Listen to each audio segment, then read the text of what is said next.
Okay, I think that's interesting. So, um, when we think about a lot of the authoritarian, let's say, governments today, or governments that want the Muslim Ummah to be sedated and would like to offer to the Muslim Ummah a very pacifist type of Islam. And I don't mean an Islam which is the opposite of that, an Islam which is violent, but I just mean an Islam that doesn't care and is neutral about the big issues of our time, Gaza or wherever it may be.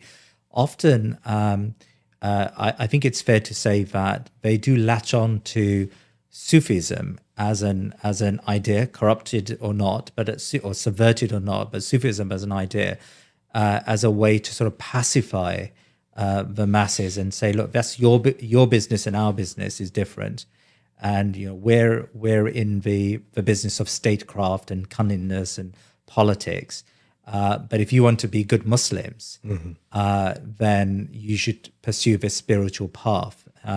We do see that today. I mean, how would you explain how quickly they latch on to Sufism as a way to sort of pacify people? Well, I think that's a strength to Islam, because when they wanted to do that to Christianity, they did it to the whole religion.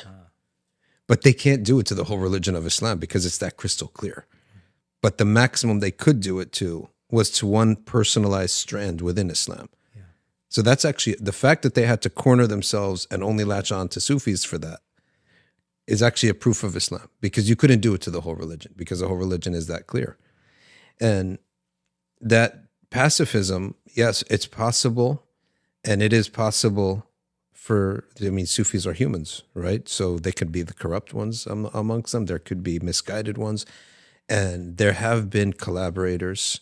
In every colonized nation, there have to be collaborators. The collaborators are going to come from the people, right? Whoever the leaders of the people are that are soft-minded, whether they're Sufis or not. I mean, today, you could probably have collaborators with governments who are not Sufis.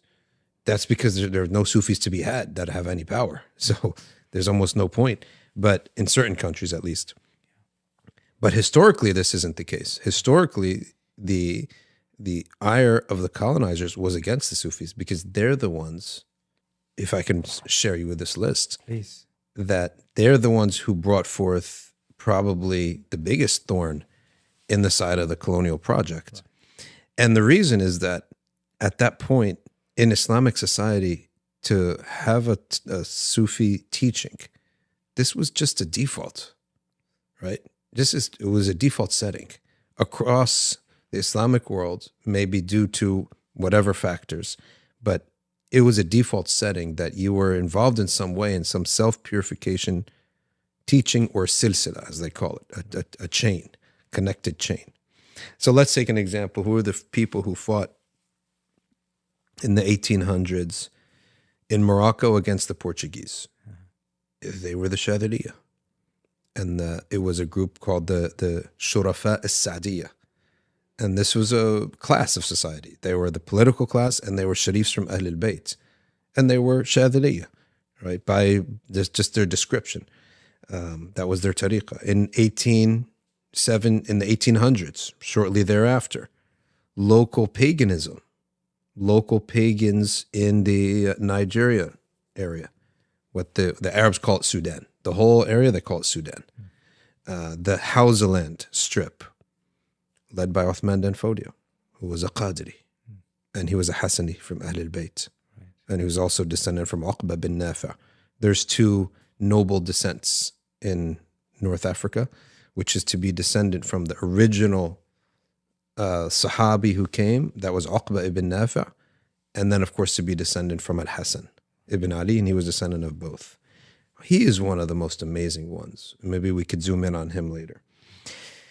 In 1825, Abdurrahman al-Jabarti was a Khalwati sheikh and a historian, and we get most of our history of the French entering upon Egypt from al-Jabarti.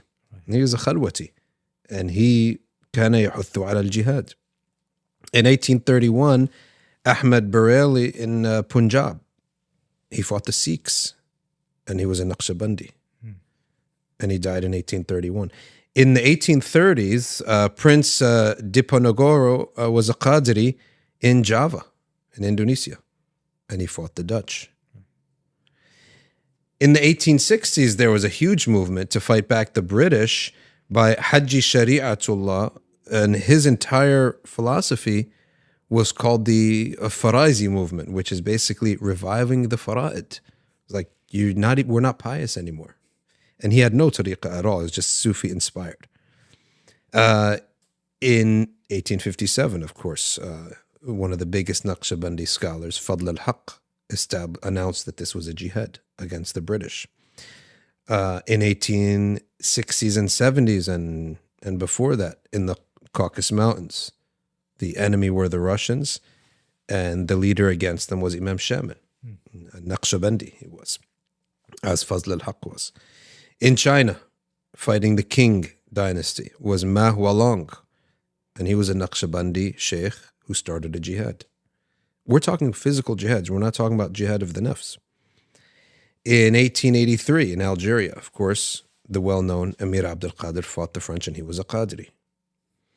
In 1885, in Sudan, marked the end of the Mahdi movement. And he was a Khalwati, Sammani Khalwati sheikh, who fought the British in Sudan in the famous Battle of Durman, which he led. Shortly thereafter that, or simultaneously really, is Omar Mukhtar. Omar Mukhtar was a Sanusi, and the Sanusi are, I believe, a branch of the Qadiriyya, if I'm not mistaken. The Sanusi fought the Italians. In 1935, one of the first people to fight the British Mandate and to fight the newly coming Zionists, why do they call it the Qassam Brigade? Because of Izzuddin Qassam, who was an Azhari trained Qadiri scholar. In the 1980s, who did most of the heavy lifting against the Soviets? The local people, who were Naqshbandis and Qadiris, and their shuyukh were all Naqshbandi, Hanafi trained scholars. So you see here that to be a Sufi is not going to necessarily make a person into a quietist, because the evidence points the exact opposite. You are going to be what you are based on your knowledge, your taqwa, right? And whatever's your imams are influencing you at that time, because again, there is no common thread across Sufism that would cause a person to be a quietist. In fact, I would think it's the opposite.